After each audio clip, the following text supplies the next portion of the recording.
अस्सलाम वालेकुम student, welcome back. वालेकुम सलाम सर, मुझे एक बात कहनी है सर।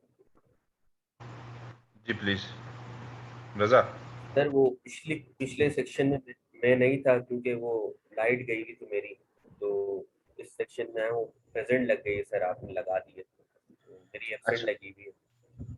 अच्छा जी, ये जितने भी इस तरह के स्टूडेंट हैं, रजा ने जो बात की है कि किसी की भी क्लास मिस हो जाती है, लाइट नहीं है, नेट का इशू है और कोई तबीयत खराब है या घर में कोई इशू है, तो इसको इस तरह से कर लें आप लोग कि उस क्लास की पीपीटी भी मैंने आपको भिजवा दी है और उसका रिकॉर्डिंग भी मैंने दे दी है। ठीक है, उसकी एक छोटी सी समरी जो है ना, रिकॉर्डिंग को देख लें और पीपीटी लेक्चर को एक गो थ्रू करके एक दो पेज की समरी मुझे सेंड कर दें, अपना नाम और अपना आईडी और अपने कोर्स कोड और अपनी यूनिवर्सिटी के नाम के साथ। ठीक है, मुझे व्हाट्सएप कर दें या सीआर के थ्रू भेज दें, जैसे भी सर आसानी पिछले हो। सेक्शन की बात कर रहा हूँ मैं सर।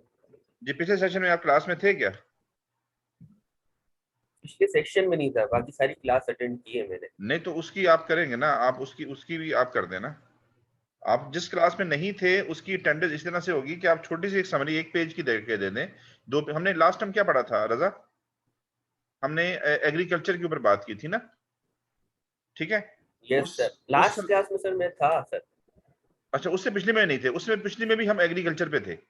ठीक है। नहीं नहीं सर, मैं इस सेक्शन, इस आज की क्लास की जो पहला सेक्शन हुआ है ना, जिसमें अच्छा, 1 घंटा आज की पहले, अटेंडेंस आपकी आज की उसमें नहीं था अटेंडेंस हो सर। जाएगी रजा, आपकी आज की आपकी अटेंडेंस हो जाएगी। मैं दोबारा से अटेंडेंस लूंगा, जिनकी रह जाएगी मैं उनकी अटेंडेंस ले लूंगा। ठीक है। चलिए ठीक है सर, थैंक यू सर।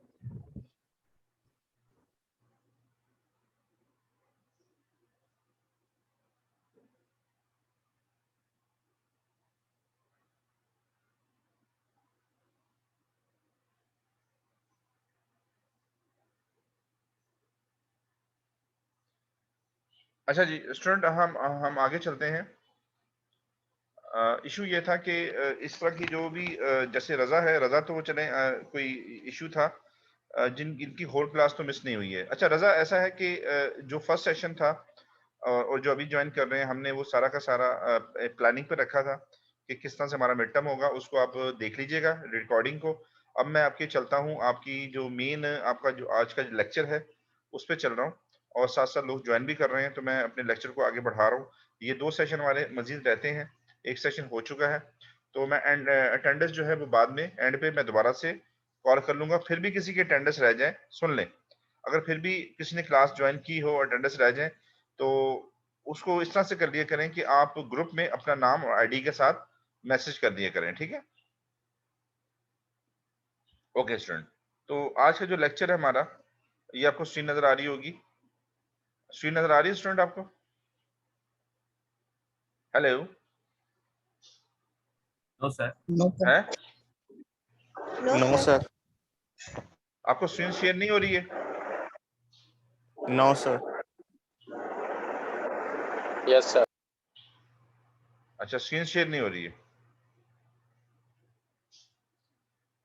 मैं ट्राई करता हूँ दोबारा से।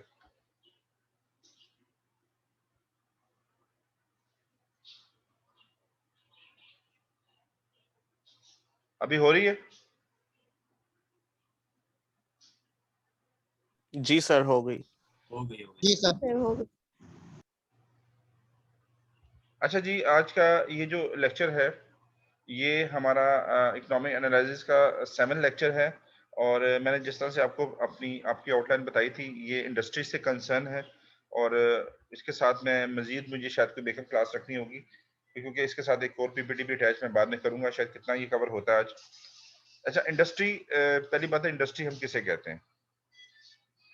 What is industry? इंडस्ट्री जो है, हम किसको कहते हैं, आपको बता सकते हैं? What is difference between industry या कारखाना जो होता है, या आपका जो कारखाना है या इंडस्ट्री है या आपकी फैक्ट्री है, उसमें फर्क क्या होता है? जी, सर बहुत सारी फैक्ट्रीज मिलके इंडस्ट्री बनाती बहुत सारी फैक्ट्री में इंडस्ट्री बनाते हैं, कौन सी फैक्ट्रियां होती हैं वो? एक्चुअली हाँ, सर जहाँ मैन्युफैक्चर का काम हो। जहाँ पे जहाँ पे सर मैन्युफैक्चर गुड हो। की प्रोडक्शन हो। अच्छा ठीक है, और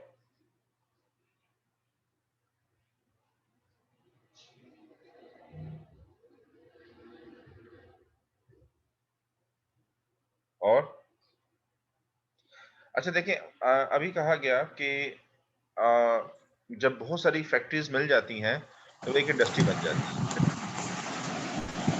ठीक है ना। अच्छा एक मिनट मुझे जरा दीजिएगा, ये आप प्लीज अपना माइक ऑफ कर लें, एक मिनट माइक ऑफ।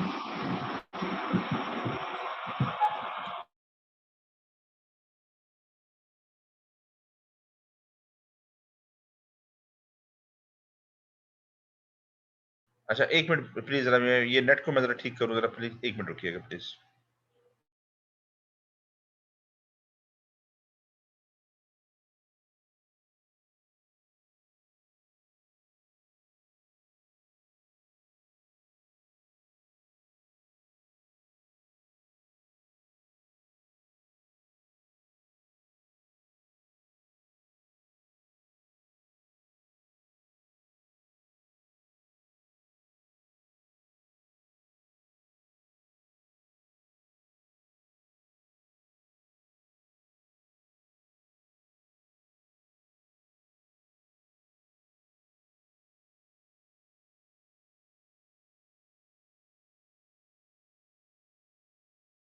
अच्छा आपने कहा, हेलो स्टूडेंट, आपने कहा कि जब बहुत सारी फैक्ट्रीज मिल जाती हैं तो वो एक इंडस्ट्री बन जाती है, तो मगर उसमें ये एडिशन कर लें कि वो फैक्ट्री जो है उसका जो बिजनेस है वो एक ही होगा। जैसे फॉर एग्जांपल कोई सीमेंट की फैक्ट्रीज है, ठीक है, तो सीमेंट की जितनी भी फैक्ट्रीज हैं उन सबको अगर मिलाएंगे तो इंडस्ट्री होगी।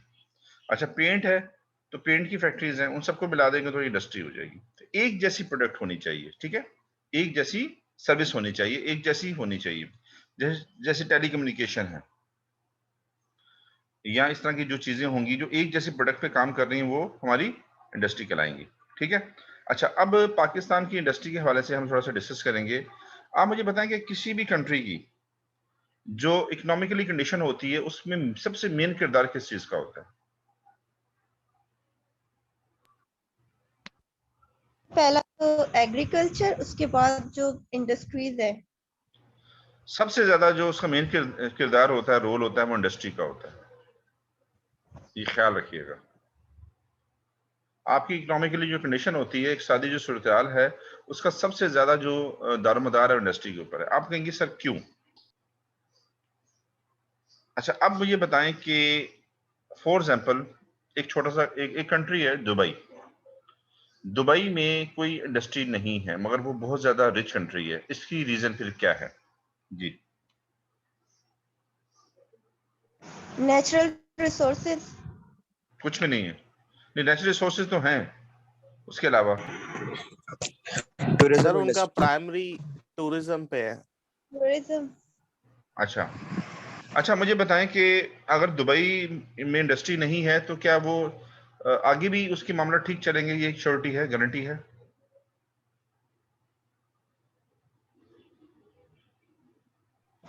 No sir. अच्छा फिर अगर एक आपने कहा, मैंने एक एग्जांपल दी है, इस तरह की बहुत सारी एग्जांपल आप पूरी दुनिया में से दे सकते हैं। फिर हम पाकिस्तान पे आते हैं। दुबई में आप मुझे कहा गया कि उसका जो जो फोकस है वो सारा का सारा फोकस जो है वो टूरिज्म के ऊपर है, ठीक है। अच्छा दुबई की हमने शायद पहले भी बात की होगी, मुझे याद नहीं है, और आपको याद हो या किसी और क्लास में बात की होगी कि दुबई के साथ इशू ये है कि दुबई ने क्या किया कि पूरी दुनिया की जो कंपनीज है उनको उसने इनवाइट किया अपनी कंट्री में कि आप आए और आप आके अपनी इंडस्ट्री की जो प्रोडक्ट्स हैं, चाहे वो जापान हो, चाहे वो यूएसए हो, चाहे वो यूरोप की कंट्रीज हो, चाहे वो चाइना हो, चाहे वो कोरिया हो, चाहे वो पाकिस्तान हो, चाहे वो इंडिया हो, चाहे बांग्लादेश हो, वट एवर जो भी है, चाहे वो गल्फ कंट्रीज हो, उसने कहा जी आप आए और यहाँ पे अपनी जो प्रोडक्ट्स हैं उनको मार्केट करें, ठीक है। अच्छा मार्केट करने के लिए जा रहा है कि उन कंपनीज को आके अपने शोरूम ओपन करने पड़े, अपने डिस्प्ले सेंटर ओपन करने पड़े, और लोग को भी इनवाइट किया कि आओ, एज अ टूरिज्म के लिए उनको बुलाया गया कि आए दुबई को देखें और यहाँ पे शॉपिंग भी करें। अच्छा अब हुआ ये क्या, लोगों ने जब आमतौर पे जब वेकेशंस होती हैं तो लोग दुबई टूरिज्म के लिए जाते हैं, हाँ जॉब के लिए भी लोग गए हैं, मगर वैसे भी दुबई बहुत लोग गए। अब वहां पे उनको पूरी दुनिया के प्रोडक्ट्स मिल गए, एक ही जगह पे पूरी दुनिया की उनको प्रोडक्ट्स मिल गए। चाइना की भी मिल रही हैं उनको, जापान की भी मिल रही हैं उनको, कहीं और की मिल रही हैं, हर चीज मिल रही है उनको, यानी एक ही जगह पे उनको।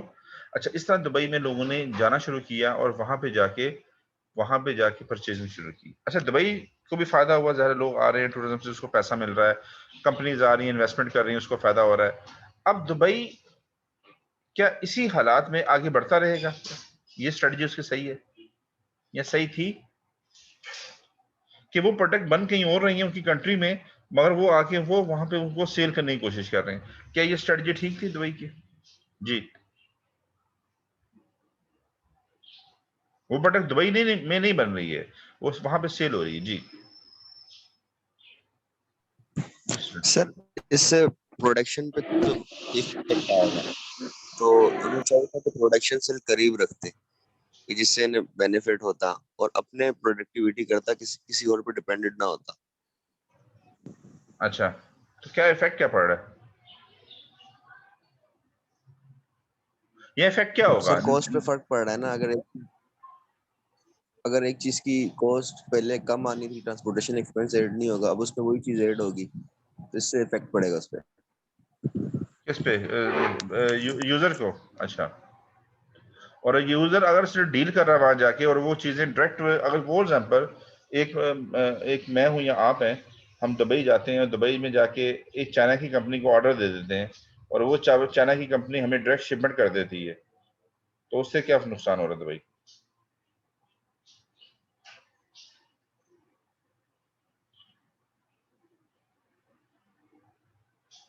डील हमने दुबई में की है।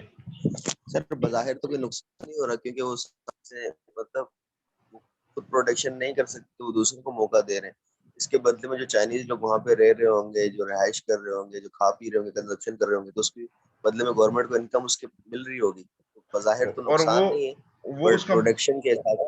उस कंपनी ने वहां पे आउटलेट बनाया हुआ है ना अपना, वहां पे आउटलेट बनाया हुआ है, वहां पे उसने एक अपने आउटलेट्स बनाए हुए हैं, डिस्प्ले सेंटर बनाए हुए हैं वहां पे, वो जो है वहां पे उसने इन्वेस्टमेंट की हुई है, वो ज़्यादा दुबई गवर्नमेंट को टैक्स दे रहे होंगे।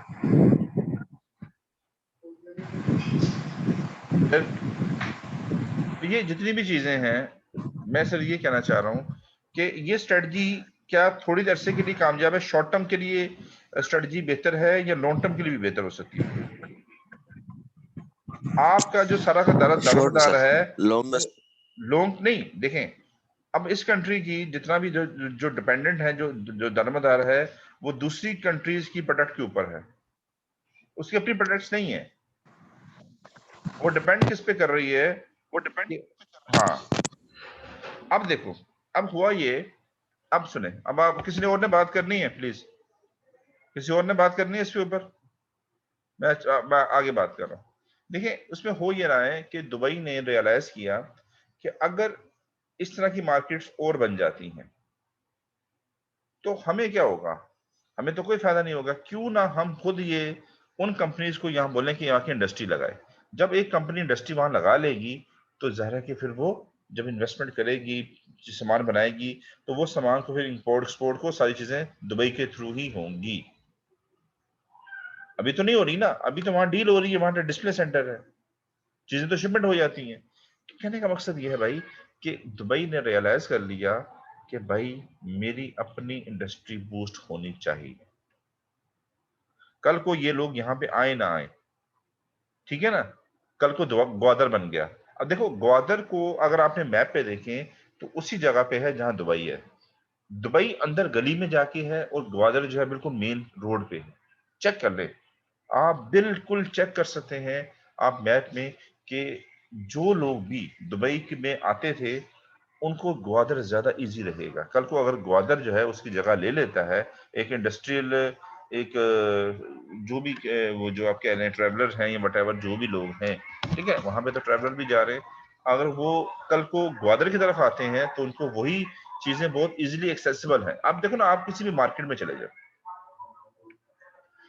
आप मेन रोड की जो दुकानें होती हैं उनका रेंट भी ज्यादा होता है, वहां की सेल भी ज्यादा होती है, रश भी ज्यादा, अंदर गलियों में जो मार्केट होगी, अंदर जो आगे अंदर जो मार्केट दुकानें होंगी, शॉप्स होंगी, वहां पे कम होगा। ऐसे ही होता है ना। तो ये सिचुएशन है। तो दुबई ने अपनी इंडस्ट्री को आगे नहीं बढ़ाया था, उन्होंने डिपेंड किया था दूसरों के ऊपर। अब वो कह रहे हैं नहीं यार, हमें अपनी इंडस्ट्री को आगे बढ़ाना चाहिए, क्योंकि अगर ऑयल भी खत्म हो रहा है, टूरिज्म भी अगर खत्म हो रही है, या कोई और मसलाइल हो जाए, तो हमारी इंडस्ट्री जो है हमारी इकोनॉमी को बूस्ट करती रहे, सहारा दे। ठीक है। तो किसी भी कंट्री का जो असल जो दारोमदार होता है वो इंडस्ट्री के ऊपर होता है। देखिए अब पाकिस्तान में आपने मुझे नेहा ने कहा कि मेरे ख्याल में नेहा ने कहा था कि वो एग्रीकल्चर के ऊपर बहुत ज्यादा है। देखिए एग्रीकल्चर का जो रॉ प्रोडक्ट्स है, हमने बात की होगी, अब यूज मैंने कहा था कि कराची या पाकिस्तान के जहां जहां इंडस्ट्रियल जोन है, उनको रॉ प्रोडक्ट दे कौन रहा है? एग्रीकल्चर दे रहा है। मगर एग्रीकल्चर रॉ प्रोडक्ट प्रोड्यूस कर रहा है और हमारी अगर इंडस्ट्री ना हो, तो वो रॉ प्रोडक्ट कहाँ जाएंगी? उसका तो कोई यूजेस नहीं है, उसको बाहर पता नहीं कोई लेता नहीं लेता। तो कहने का मकसद ये है कि इंडस्ट्री अगर मौजूद है तो वो डिफरेंट प्रोडक्ट के ऊपर काम करती है, प्रोडक्ट प्रोड्यूस होती हैं, ठीक है, लोगों को रोजगार मिलता है, फिर वो प्रोडक्ट आपका कंट्री के लोग उसको खुद यूज करते हैं, उसके बाद आप जो सरप्लस आपकी प्रोडक्शन होती है उसको आप बाहर अदर कंट्री को में सेल भी करते हैं। तो इस तरह से ये सारा मैकेनिज्म काम कर रहा होता है। आपको आइडिया हो गया होगा। ठीक है। तो इंडस्ट्री बहुत जरूरी है। अगर आपकी इंडस्ट्री नहीं होती है तो फिर आपको इंपोर्ट करनी पड़ती। तो हमारे ये टॉपिक जो है, ये हमारे टॉपिक्स हैं, industry, importance of industrial sector Pakistan, इसके प्रॉब्लम्स क्या हैं इस सेक्टर्स के, और लेबर्स के क्या प्रॉब्लम्स हैं, और कॉटेज एंड स्मॉल इंडस्ट्रीज के बारे में डिस्कस करेंगे। आज ये सारी चीजें शायद डिस्कस ना हो सके, आज ये सारी चीजें डिस्कस शायद ना हो सके, तो ठीक है। और हम उसको कोशिश करें जितना भी डिस्कस हो सकता है हम कर लेते हैं। ठीक है। यहाँ पे इंडस्ट्री की डेफिनेशन है, industry refer to that sector of economy which is related with manufacturing and production of the different products. ठीक है। ये छोटी सी डेफिनेशन आ गई। और इंडस्ट्रियल सेक्टर, ये जरा देखें इसको।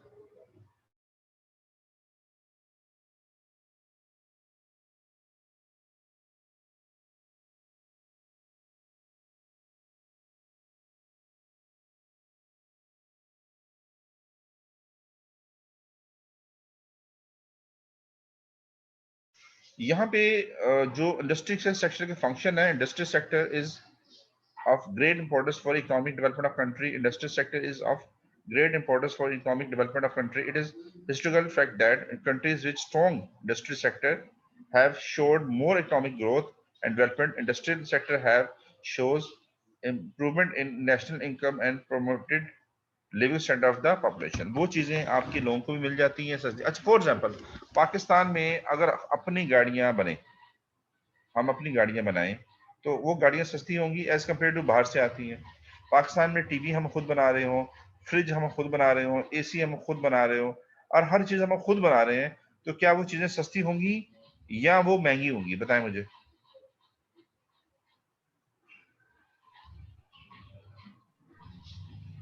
सस्ती होंगी महंगी होंगी? बताएं। सस्ती होंगी सर। सस्ती होंगी। सस्ती होंगी शायद। अच्छा अब यहाँ जो कह रहे हैं कि उस लोगों का जो लिविंग स्टैंडर्ड है वो भी प्रमोट होता है। लिविंग स्टैंडर्ड प्रमोट होने का मतलब क्या है कि अगर पाकिस्तान की अपनी प्रोडक्ट है और आपको इंपोर्ट नहीं करनी पड़ती है, बहुत सारे टैक्सेस से बचत हो जाती है, और फिर ज़ाहिर है कि उसमें गवर्नमेंट को टैक्स भी मिल रहा होता है, रोजगार भी लोगों को मिल रहा होता है। तो इसमें फायदा ये होता है कि आपको, अगर आप फॉर एग्जाम्पल आपको गाड़ी, यहाँ पे पाकिस्तान में गाड़ी लेना बहुत मुश्किल काम है। अगर आपको गाड़ी मिल रही है लाख रुपए की, 1.5 लाख रुपए की, तो क्या सब लोग लेंगे? नहीं लेंगे? सर सब लेंगे। सब लेंगे ना।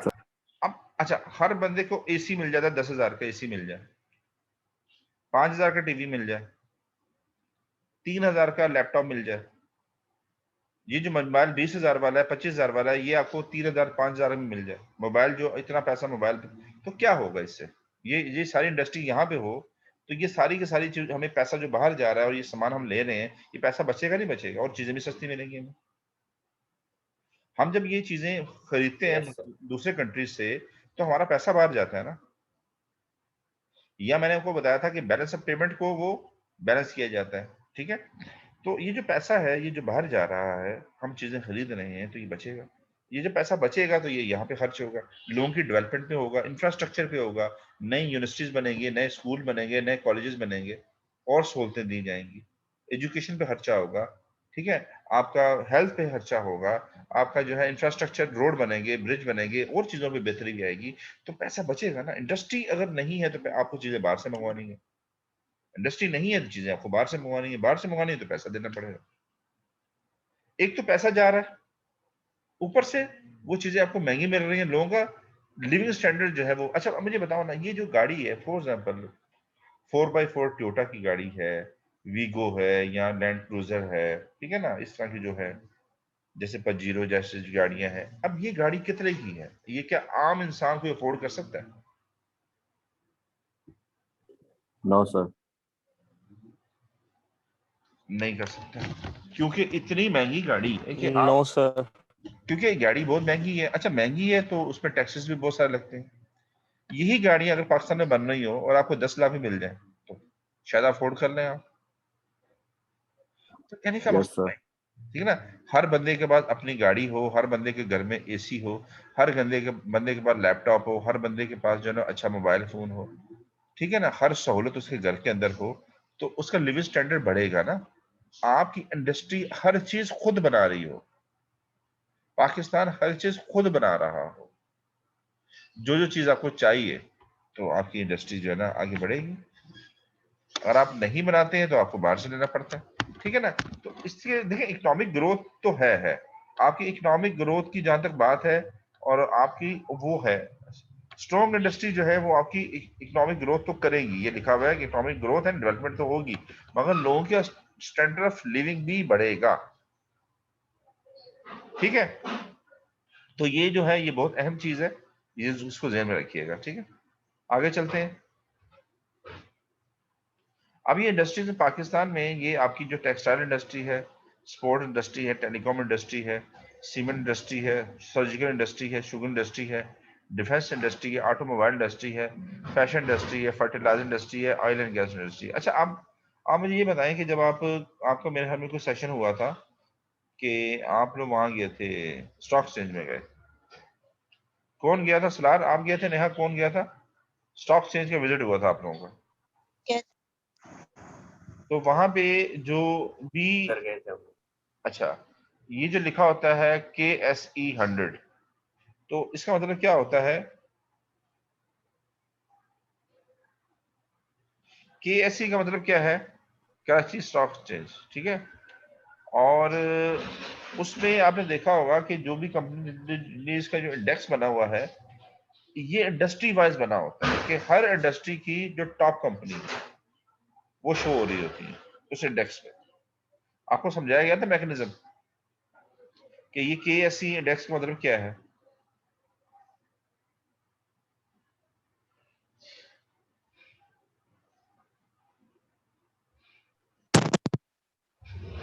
जो था वो मार्केटिंग के हिसाब से वो अपनी इन्वेस्टमेंट बढ़ाना चाह रहा था, वो था कि यहाँ पे इन्वेस्ट कर रहे हैं, ये कर रहे हैं, बट उस लेवल से नहीं समझाया, पर समझाया सही, अच्छा सेशन था। नहीं, यहाँ पे हो ये रहा है कि मैं कुछ और बात कर रहा हूँ। मैं जो आपसे बात कर रहा हूँ, माइक ऑफ कर लें, मैं सर जो बात कर रहा हूँ, टॉप 100 उसमें होता ये है कि आपकी जो रैंकिंग है वहां पे, वो इंडस्ट्री के अकॉर्डिंग होती है, ठीक है। चलिए जी आगे चलते हैं। तो ये वो लिस्ट है जो जो इंडस्ट्री पाकिस्तान में अवेलेबल है, कुछ कम बेस ज्यादा हो सकती है, ठीक है। ये माइक ऑफ कर दिया करें अपना।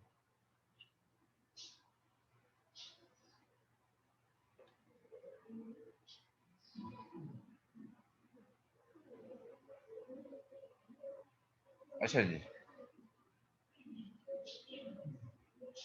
अब आगे चलते हैं। ये सारी इंडस्ट्रीज की एग्जांपल्स हैं, ठीक है, उससे आगे चलते हैं।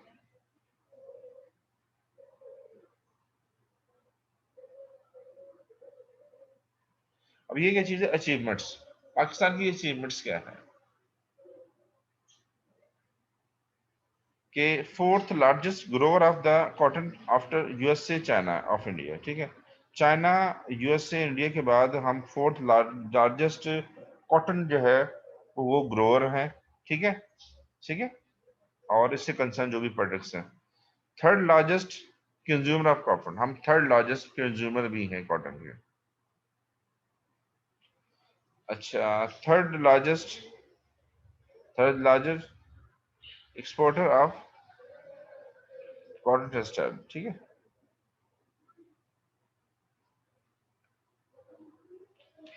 सेकंड लार्जेस्ट, अच्छा ये 4th वन जो है वो जरा देखिएगा। Second largest supplier of cotton yarn with 26 share of the international market. ठीक है जी, इस पे कोई बात करें तो बता दे मुझे।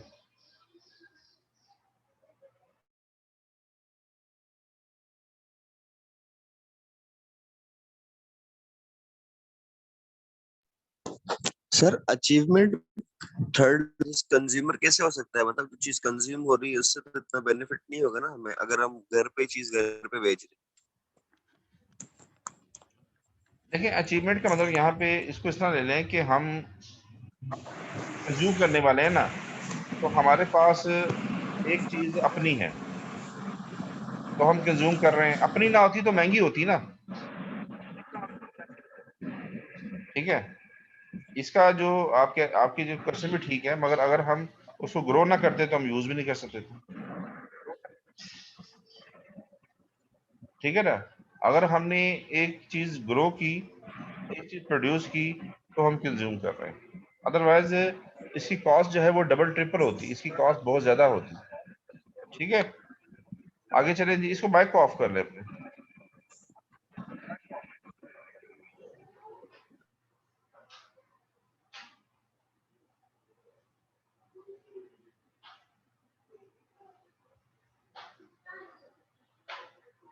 Next slide.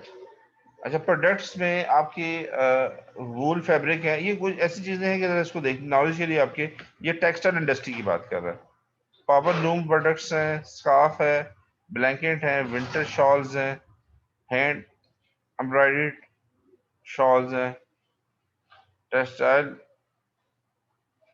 प्रोडक्ट्स हैं और हैंडीक्राफ्ट हैं। ठीक है, ये आपकी सारी की सारी टेक्सटाइल इंडस्ट्री है। सही है।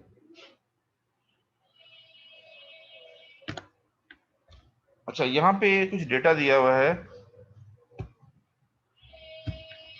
कि over 1.3 million farmers out of total 5 million are involve in cultivation of the crops.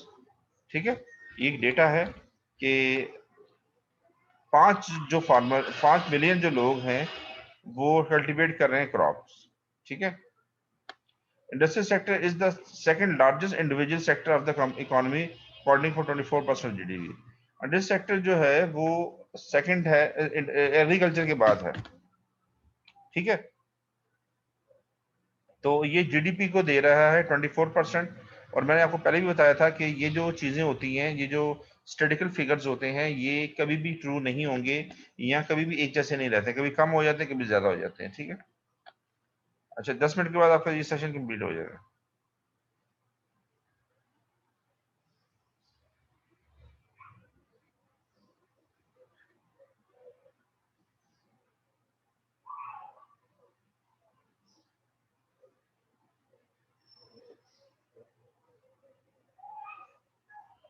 अच्छा जी, इसके बाद चलें जी आगे।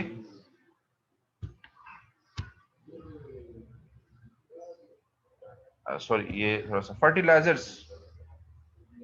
Fertilizer industry is an organic and inorganic material of the natural and synthetic origin with other than liming material that is added to a oil to supply one more plant। अच्छा देखिए, आपकी जो होती हैं, जो जमीन होती है, उसमें आपकी बहुत अरसे से प्रोडक्ट हो रही होती हैं।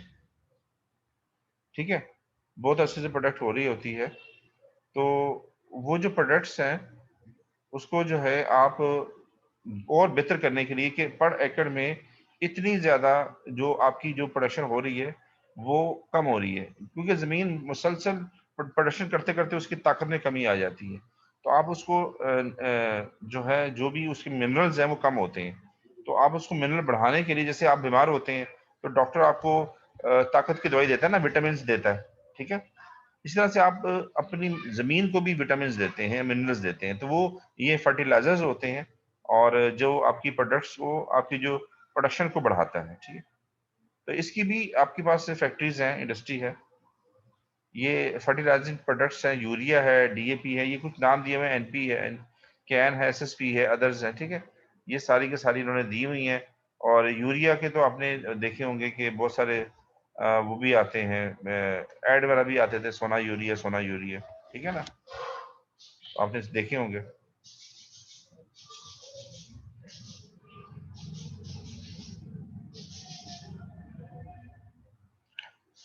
इसकी जो मेजर फर्टिलाइजर कंपनी और जीडीपी में कंट्रीब्यूशन है, इसकी जीडीपी कंट्रीब्यूशन यहाँ बता रहा है कि तकरीबन 14% है ये जो फर्टिलाइजर्स हैं। और इसकी एम्प्लॉयमेंट जो है वो 4.7 मिलियन है। मतलब आप इसको 15 to 20% पे लेके जा सकते हैं और एम्प्लॉयमेंट को आप